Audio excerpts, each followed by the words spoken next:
Hello students, जिन लोगों को जवाहर नवोदय विद्यालय का पेपर अच्छे से समझ में नहीं आ रहा है वो लोग आसानी से समझ सकते हैं। ध्यान से देखिए इसको। तो यहाँ पे जो पहला क्वेश्चन है इसको हम कैसे सॉल्व करेंगे। यहाँ पे देखेंगे कि सभी में जो है यहाँ पे 3 लाइन है, तो यहाँ पे 1 2 3 लाइन है। यहाँ पे 2 लाइन है तो यहाँ पे भी 2 लाइन है।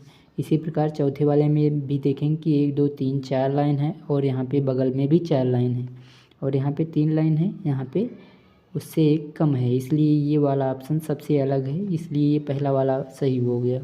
उसके बाद दूसरा देखते हैं कि दूसरा क्यों सही हुआ। तो यहाँ पे देखेंगे कि ऊपर तीर का निशान है तो यहाँ पे बिंदु भी है उसी लाइन उसी में।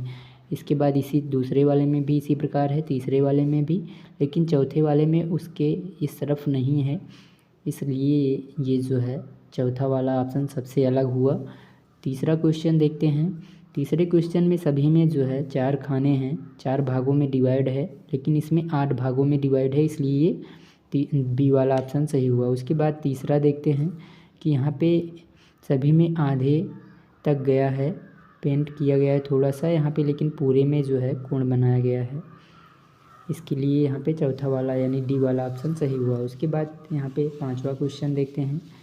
पांचवा क्वेश्चन जो है यहाँ पे देखेंगे कि समान आकृति कौन सी है। तो यहाँ पे देखेंगे कि ये वाली समान आकृति इसी के जैसे एकदम सेम है, इसलिए ये बी वाला ऑप्शन सही हो गया। उसी प्रकार जो है इस वाले में देखना है कि ये समान आकृति जो है डी वाला ऑप्शन ही देखिए कि एकदम समान आकृति है, इसलिए डी वाला ऑप्शन यहाँ पे सही हुआ। उसके बाद इसी प्रकार जो है सातवें में भी देखना है कि सातवें में जो है समान आकृति यहाँ पे डी वाला ही है।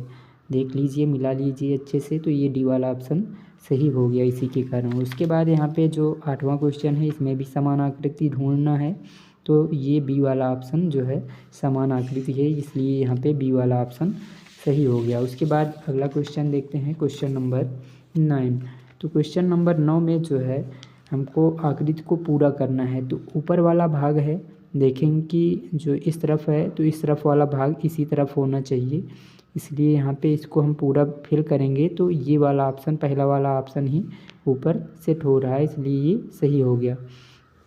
उसके बाद यहाँ पे इसी प्रकार देखेंगे कि इसका जो है विपरीत ये है, तो इसका विपरीत इस तरफ नीचे की ओर होना चाहिए, इसलिए ये बी वाला ऑप्शन यहाँ पे सही हुआ। देखेंगे कि ये नीचे की तरफ होना चाहिए, तो ये वाला नीचे वाला अगर हम सेट करते हैं सी वाला तभी ये फिल हो पाएगा, इसलिए यहाँ पे सी वाला ऑप्शन सही हुआ। और यहाँ पे जो है इसकी संख्या जो है समान है, 4 हैं ऊपर और 3 नीचे हैं। उसके बाद जो है अगला क्वेश्चन जो है कि इसको थोड़ा सा लाएंगे और क्रॉस करेंगे तो ये वाला ऑप्शन सेम टू सेम बन रहा है, इसलिए 12वां ये सही हो गया ए। उसके बाद देखते हैं 13वां क्वेश्चन। 13वें क्वेश्चन में जो है अगली आकृति क्या होगी या अगला मूवमेंट क्या होगा, आगे कैसे घूमेगा, यही देखना है। तो यहाँ पे त्रिभुज देखिए कि ये फिर यहाँ पे दूसरे वाले में नीचे आ गया, ऊपर से नीचे आया, ऊपर वाला खाली हो गया। अब नीचे यहाँ पे आ गया, यहाँ से इधर आ गया और इसके बाद इसके बगल खाली हो गया। अब ये ऊपर चला जाएगा और यहाँ पे खाली हो जाएगा, तो यहाँ पे खाली इसमें है। तो यहाँ पे देखेंगे कि 2 त्रिभुज भी हैं, इसमें 2 त्रिभुज हैं और इसमें देखेंगे यहाँ पे भी खाली है, लेकिन यहाँ पे त्रिभुज जो है नहीं है, इसलिए यहाँ पे बी वाला ऑप्शन सही हुआ। उसके बाद यहाँ पे अगला क्वेश्चन देखते हैं 14 नंबर्स का। यहाँ पे जो ये रोटेशन हो रहा है इसका विपरीत हो जा रहा है। यहाँ पे देखेंगे कि ये इस तरफ घूम जा रहा है, घूम गया और तीर ऊपर की तरफ चला गया, नीचे की तरफ है तो, और ये वाला इस तरफ घूम गया और तीर इधर घूम गया। इसी प्रकार जो है इसका भी रोटेशन होगा। ये जो है यहाँ पे ये इसके स्थान पे आएगा, लेकिन इस तरफ हो जाएगा, यहाँ पे नीचे की ओर, यहाँ पे ऐसे घूम रहा है। तो इसी प्रकार यहाँ पे ये पहला वाला ऑप्शन जो है सही हो गया। यहाँ पे देखेंगे कि जो है एक बढ़ रहा है तो थोड़ा ये भी बढ़ रहा है, दूसरा तीर आया तो यहाँ पे थोड़ा सा आगे बढ़ा, इसी प्रकार तीसरा तीर आएगा, देखो 3 आया, उसके बाद चौथा 4 हो जाएंगे तो ये थोड़ा सा बढ़ा रहेगा। और इनमें सभी में देखिए कि विपरीत जो है एक समान आकृति नहीं बना रहे हैं, ये आगे ये पीछे, आगे और ये पीछे, यहाँ पे दोनों तीर बन गए हैं, इसलिए यहाँ पे बी वाला ऑप्शन सही हुआ 15 में। उसके बाद यहाँ पे 16 वाला देखते हैं। तो 16 में जो है एक त्रिभुज बढ़ रहा है, तो यहाँ पे देखें कि इसमें बी वाले में 4 त्रिभुज हो गए, इसलिए बी वाला ऑप्शन सही हो गया। उसके बाद जो है अगला क्वेश्चन देखते हैं। अगला क्वेश्चन जो है 17 नंबर का, इसमें देखेंगे कि यहाँ पे प्लस का चिन्ह बना, तो यहाँ पे प्लस में आ गया 0 0 और यहाँ पे सर्कल बन गया है। तो यहाँ पे क्रॉस में है तो यहाँ पे भी क्रॉस में आएगा और यहाँ पे ये बन जाएगा, सी वाला ऑप्शन सही होगा।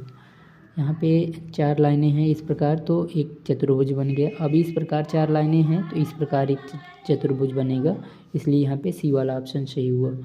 उसी प्रकार देखेंगे कि जब इसको विपरीत कर रहे हैं तो ये दूसरी तरफ इस तरफ है, लेकिन ये दूसरी तरफ चला गया। इसी प्रकार जब ये नीचे आएगा तो इस तरफ नहीं होगा, दूसरी तरफ हो जाएगा। तो ये बी वाला ऑप्शन अच्छे से बन रहा है। उसके बाद देखते हैं 20 नंबर्स का क्वेश्चन। इसमें जो है ऊपर है तो नीचे हो जा रहा है, विपरीत हो जा रहा है। इसी प्रकार इस तरफ है तो ये उसका उल्टा हो जाएगा। तो यहाँ पे देखेंगे कि ये उल्टा हो रहा है, त्रिभुज भी वही है, दोनों तीर भी वही हैं, इसलिए ये सी वाला ऑप्शन इसमें सही हो गया। उसके बाद 21वां क्वेश्चन देखते हैं कि 21वें क्वेश्चन में जो है जब इसको हम मिलाएंगे तो ये वाला ऑप्शन नहीं सही होगा, ये वाला ऑप्शन सी वाला ऑप्शन सही होगा। इसमें देखिए कि अच्छे से बैठ जा रहा है, फिटिंग हो जा रहा है। उसके बाद यहाँ पे 22 नंबर का क्वेश्चन देखते हैं। तो यहाँ पे इसको जब हम बैठाएंगे अच्छे से तो ये वाला ऑप्शन, पहला वाला ऑप्शन ही सही से बैठ जा रहा है और कोई नहीं बैठ रहा है। उसके बाद 23 नंबर्स का क्वेश्चन देखते हैं। 23 नंबर्स में ये यहाँ से थोड़ा सा हल्का सा मुड़ा हुआ है, तो पहला वाला ऑप्शन तो गलत ही हो गया। दूसरा भी इसी प्रकार मुड़ा हुआ है नहीं, ये तीसरा वाला थोड़ा सा ऐसे तिरछा हुआ, इसलिए ये तीसरा वाला ऑप्शन यहाँ पे सही हुआ। उसके बाद अगला क्वेश्चन देखते हैं, क्वेश्चन नंबर 24। यहाँ पे देखेंगे कि इसकी आकृति जो है बाहर निकलनी चाहिए और अंदर की तरफ भी होनी चाहिए। इस प्रकार ये पूरी तरह से बैठ जा रहा है, जबकि यहाँ पे लाइन खींच दिया गया है, यहाँ पे भी लाइन, यहाँ पे भी लाइन, तो इसलिए ये बी वाला ऑप्शन सही हो गया। पूरी आकृति बनाने के लिए वो ऑप्शन बी सही हुआ। अगला क्वेश्चन देखते हैं, क्वेश्चन नंबर 25।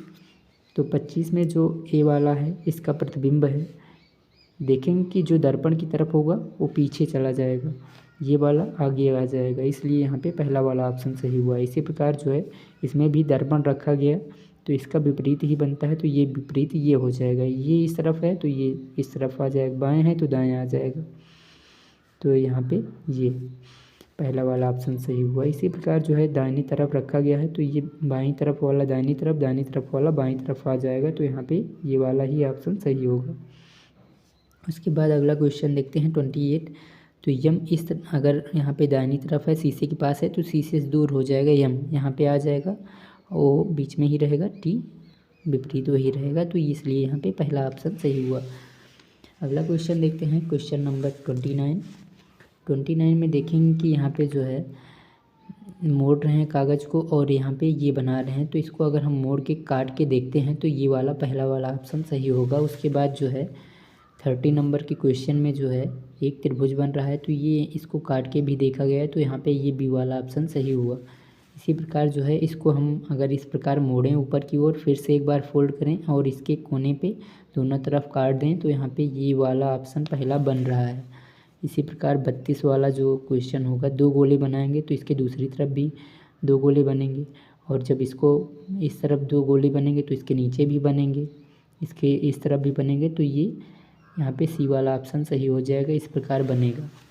उसके 32 के बाद अब देखते हैं 33 नंबर का क्वेश्चन। तो यहाँ पे 33 नंबर के क्वेश्चन में जो है इन आकृतियों को हमको जोड़ना है, देखना है कहाँ पे बन रहा है। तो यहाँ पे देखो 2 त्रिभुज हैं और एक ये दोनों आपस में बन गए हैं, तो ये जुड़ गए, तो ये बी वाला ऑप्शन सही हुआ है। इन सभी को जोड़ेंगे तो यहाँ पे ये वाला ऑप्शन जो है बन रहा है, 2 त्रिभुज हैं, ऊपर से ये दोनों हैं और ये पंचभुज भी है, तो एक साथ जुड़ गए। अगला क्वेश्चन देखते हैं, यहाँ पे इसको अगर हम जोड़ेंगे तो ये इस तरफ वाला यहाँ पे आ गया, ये त्रिभुज ऊपर चला गया और ये बीच में आ गया, तो ये वाला ऑप्शन सही हुआ। इसी प्रकार जो है इसको जब हम जोड़ेंगे सी वाले में, तो ये वाला यहाँ पे आ गया, एक त्रिभुज ये है और दूसरा त्रिभुज ये, बीच में लाइन नहीं होना चाहिए, इसलिए ये पहला और दूसरा ऑप्शन गलत हो गया, ये सी वाला ऑप्शन सही हुआ। उसके बाद 37वां क्वेश्चन देखते हैं। यहाँ पे ये छुपी हुई आकृति देखेंगे कि ये यहीं पे बन जा रहा है, पहला वाला ही सही हो जाएगा। उसके बाद देखेंगे इसमें कहाँ पे बन रहा है, तो यहाँ पे ये तीर का निशान नहीं बन रहा है, दूसरे वाले में भी तीर का निशान तो बन रहा है, लेकिन ये यहाँ पे ये निशान नहीं बन रहा है। यहाँ पे तीसरे वाले में बन रहा है ये भी और ये तीर का निशान, इसलिए तीसरा वाला ऑप्शन सही हुआ। और यहाँ पे 39 में देखेंगे कि डब्लू कहाँ पे बन रहा है, तो ये डब्लू का चिन्ह बन रहा है, तो इसलिए ये वाला ऑप्शन सही हुआ। यहाँ पे 40 नंबर्स का क्वेश्चन है। यहाँ पे देखेंगे कि ये जो है यहाँ पे भी बन रहा है और यहाँ वाले में भी बन रहा है। हो सकता है यहाँ पे ये सी वाला ऑप्शन सही हो जाए। उसके बाद जो है 40 नंबर, अब यहाँ पे मैथ में आ जाते हैं। तो मैथ को हम कैसे यहाँ पे सॉल्व करेंगे, मैथ को बहुत आसान तरीके से सॉल्व करेंगे, यहाँ पे आप लोगों के सामने दिखाएंगे। तो यहाँ पे जो पहला क्वेश्चन है कि दिया गया दंड चार्ट विभिन्न देशों के क्रिकेट टीमों को एक वर्ष में खेले गए मैचों की संख्या को दर्शाता है। तो ऑस्ट्रेलिया की टीम द्वारा पाकिस्तान की टीम से कितने मैच अधिक खेले गए हैं। यहाँ पे देखेंगे कि ऑस्ट्रेलिया की टीम पाकिस्तान की टीम जो है 24 मैच खेली है, ऑस्ट्रेलिया की टीम जो है 32 मैच खेली है। अब कह रहा है कि जो पाकिस्तान की टीम है वो कितने, ऑस्ट्रेलिया की जो टीम है वो कितने अधिक मैच खेली है पाकिस्तान से। तो यहाँ पे हमको देखना है, देख लेंगे, देखते हैं। तो यहाँ पे हो जाएगा जो मैचों की संख्या जो हो जाएगी ये 8 हो जाएगी, 8 हो जाएगी, क्योंकि 32 में से अगर हम 24 घटा देते हैं तो यहाँ पे 8 बचेगा। 8 मैच कम खेली है पाकिस्तान की टीम, जबकि ऑस्ट्रेलिया की टीम ने जो है 8 मैच अधिक खेले हैं। उसके बाद यहाँ पे अगला क्वेश्चन जो है 42 नंबर्स का, यहाँ पे आकृति दिया गया है। आकृति देने के बाद कह रहा है इस पूरा सर्कल जो होता है 360 अंश का होता है। 360 अंश में अगर इन सभी को जोड़ के हम 360 के बराबर कर दें तो 360 में से अगर हम 100 घटाते हैं तो यहाँ पे हो जाता है 360 में से अगर हम 100 घटाते हैं तो 260 बच जाता है। तो 260 में जो है अब इसको जोड़ेंगे x, 2x, 4x और 6x को, तो ये 13x हो जाता है। तो ये यहाँ पे 20 अंश आ जाता है। तो x का मान 20 अंश है और 2x का मान 40 अंश है, 4x का मान 80 अंश है और 6x का मान 120 अंश हो जाएगा। यहाँ पे इस प्रकार जो है यहाँ पे इसका मान हो जाएगा।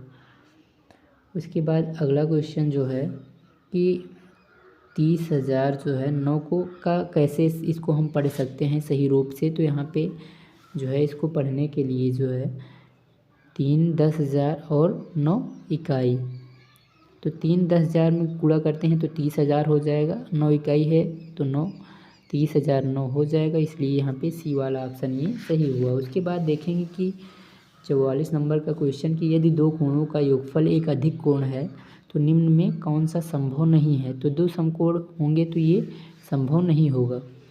उसके बाद जो है अगला है कि सुमित का जो भार है 107 किलोग्राम है और संजय का भार 82 किलोग्राम है। तो इसका हमको भार का दहाई का सन्निकटन ज्ञात करके अंतर ज्ञात करना है। तो सबसे पहले सन्निकटन ज्ञात करने के लिए यहाँ पे दहाई का सन्निकटन ज्ञात करेंगे तो यहाँ पे हो जाएगा 100 और दूसरे वाले में हो जाएगा 80। तो 100 में से जो है 80 चला जाएगा तो बचेगा 20, इसलिए यहाँ पे ये 20 किलोग्राम सही होगा इनका अंतर। इसके बाद जो है जब इसका हम वर्ग करेंगे 1/3 का हम वर्ग करते हैं तो 1/9 आता है, तो 1 का 9वां भाग हो जाएगा। क्यों? क्योंकि एक वर्ग की प्रत्येक भुजा अपनी 1/3 हो जाए तो 1/3 हो जाए। तो 1/3 का अगर हम वर्ग करते हैं, वर्ग का क्षेत्रफल ज्ञात करते हैं तो 1/9 हो जाता है। तो 1/9 होगा तो यही तीसरा वाला डी वाला ऑप्शन सही हो जाएगा। उसके बाद जो है एक मशीन जो है 1 मिनट में 12 पृष्ठ छाप सकती है। तो इतने पृष्ठों को छापने के लिए जो है उसको 8 घंटे का समय लग जाएगा।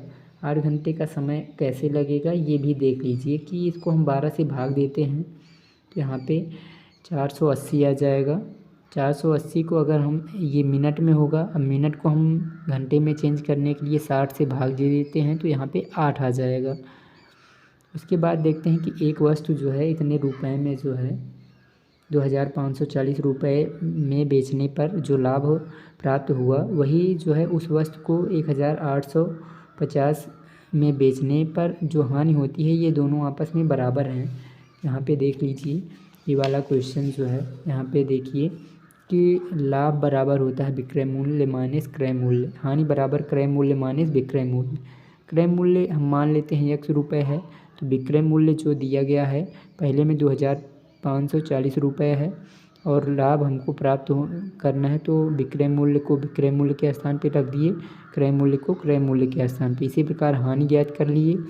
हानि जो हुई हमें तो यहाँ पे क्रय मूल्य पहले और 1850 रुपये में बेच रहे हैं, तो हमारी जो हानि है, हानि और लाभ दोनों जो हैं बराबर हैं, तो बराबर करने के बाद जो है x का मान जो हमको मिल रहा है 2195 मिल रहा है, इसलिए यहाँ पे जो इसका क्रय मूल्य होगा 2195 रुपये हो जाएगा। उसके बाद जो अगला क्वेश्चन है इसको हम निकालेंगे इसका मान, तो इसका मान निकालने के बाद जो है 26 दशमलव कुछ इसके आसपास आ रहा है। यहाँ पे देख लीजिए, यहाँ पे जब इसका मान निकाला गया तो इसका मान जो है 26 के आसपास आ रहा है, इसलिए यहाँ पे इसका जो सही आंसर हो जाएगा 26 हो जाएगा 49वां क्वेश्चन का। इसी प्रकार जो है 50वें क्वेश्चन में एक पुस्तक खरीद रहे हैं 100 रुपये की, एक पुस्तक जो है 100 रुपये की खरीद रहे हैं और दुकानदार ने 3 पुस्तकों को जो है बेच दिया है। 3 पुस्तक खरीदेंगे पहले, तो 3 पुस्तक खरीदेंगे तो 300 रुपये का है और 275 रुपये में बेच देंगे, तो कितने रुपए का हमको हानि होगा, तो 25 रुपये की हमें हानि हो जाएगी। उसके बाद देखते हैं 51 नंबर्स का क्वेश्चन जो है कि एक संख्या के अंकों को जोड़कर संख्या को घटाया जाता है तो वो भाज्य हमेशा 9 से होती है। आप लोगों के सामने ही दिखा दे रहे हैं यहाँ पे कोई भी संख्या 2 अंकों की ले लेते हैं, चाहे जो भी लो, 25 लो तो 5 और 2 7 होता है, 7 घटाएंगे तो यहाँ पे हो जाएगा 18, तो 9 से ये कट जा रहा है, 9 दूनी 18।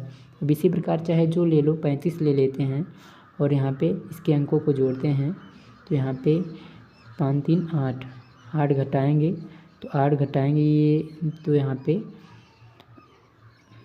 7 और यहाँ पे 2, तो यहाँ पे 27 बच जाता है, तो 9 त्रिक 27, ये 9 से हमेशा कटेगा। कोई भी 2 अंकों की संख्या होगी, अगर हम उसके अंकों को जोड़ के घटाते हैं तो वो हमेशा 9 से कटेगी, इसलिए यहाँ पे 9 सही होगा।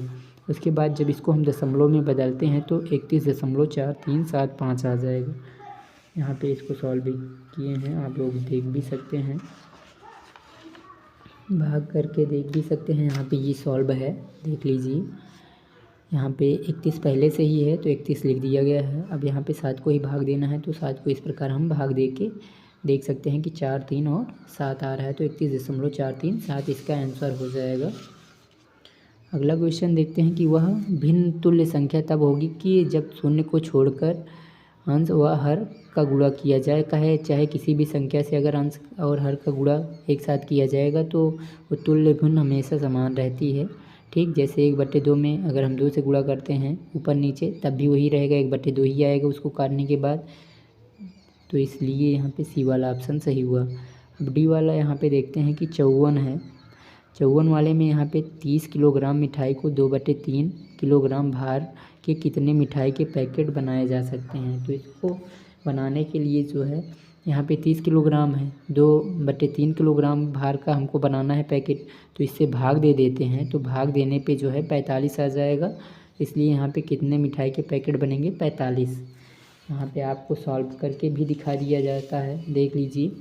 यहाँ पे भाग करने के बाद जो है यहाँ पे भाग करने के बाद जो है 45 आंसर आ जाएगा, इसलिए डी वाला ऑप्शन सही हो जाएगा। अगला क्वेश्चन देखते हैं। अगला क्वेश्चन जो है 55 नंबर्स का, यहाँ पे जब इसको हम इससे भाग देंगे तो यहाँ पे 12 आ जाएगा। अगर आपको भाग करना नहीं आता है तो नहीं आ पाएगा। उसके बाद यहाँ पे 56 नंबर्स का है, एक आयताकार प्लाट का क्षेत्रफल 616 वर्ग मीटर है, इसकी चौड़ाई इतना दिया गया है और ये 7.50 प्रति मीटर की दर से बाण लगवाने का खर्च है। तो यहाँ पे लगवाने के लिए अगर 616 वर्ग मीटर है तो इसी में 7 से गुणा करेंगे। अब ये चौड़ाई से हमें कोई मतलब होगा नहीं, ये क्षेत्रफल पहले से दिया गया है। जब इन दोनों का गुणा करेंगे तो यहाँ पे 4620 आ जाएगा। उसके बाद 57 नंबर का क्वेश्चन जो है कि एक वर्ग का परिमाप आयत का परिमाप दोनों बराबर हैं।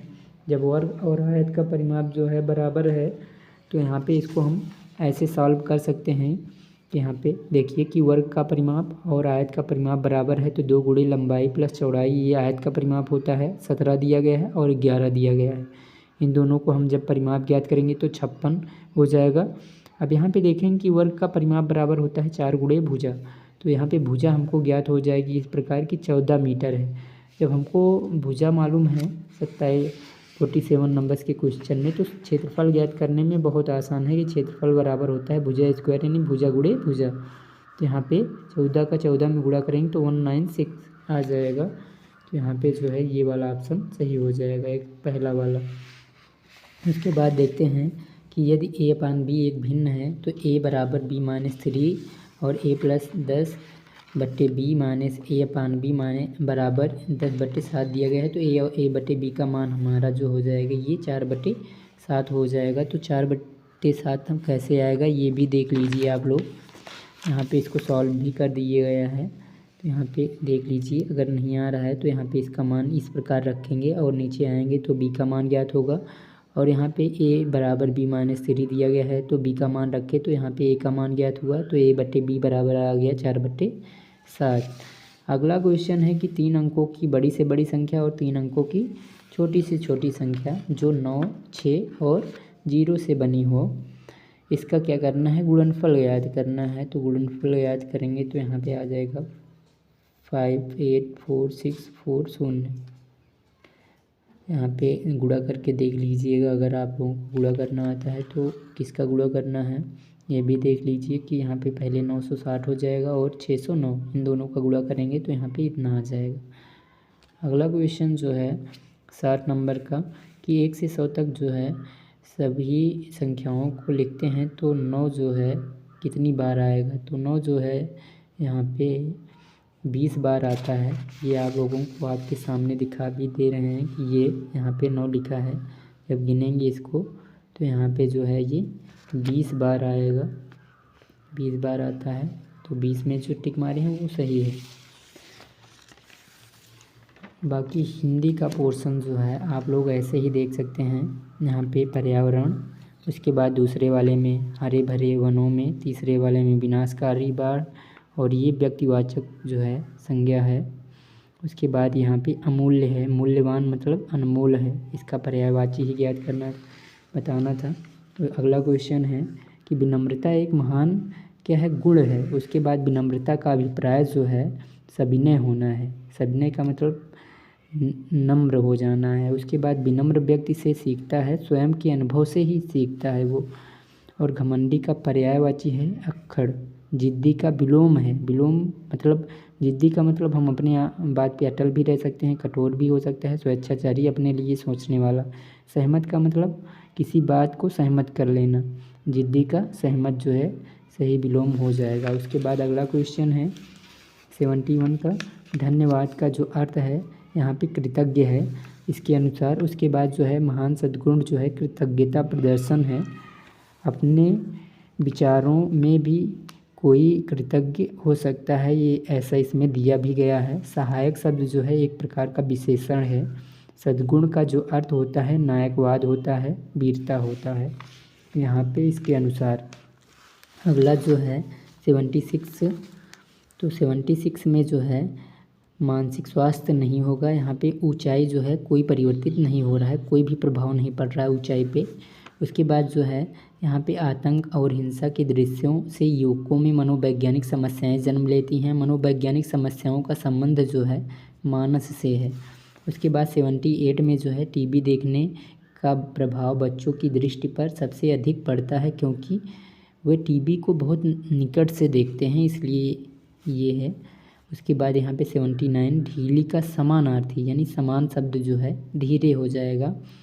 अब यहाँ पे हानिकारक शब्द का हमको विलोम बताना है। हानिकारक है तो उपयोगी बना लेंगे हम, निराशाजनक तो हो नहीं सकता, खतरनाक तो जानते ही हैं आप लोग। तो इस प्रकार जो है ये पूरा सॉल्व पेपर है, आप लोग अच्छे से देख लीजिए। और जिनको मैथ में समस्या है ये पूरा मैथ का सॉल्यूशन है, आप आसानी से देख लीजिए अच्छे से। ये पूरा दिखा दे रहे हैं, रोक के देख लीजिए अगर जो भी ना आए। उसके बाद ये और क्वेश्चंस भी हैं।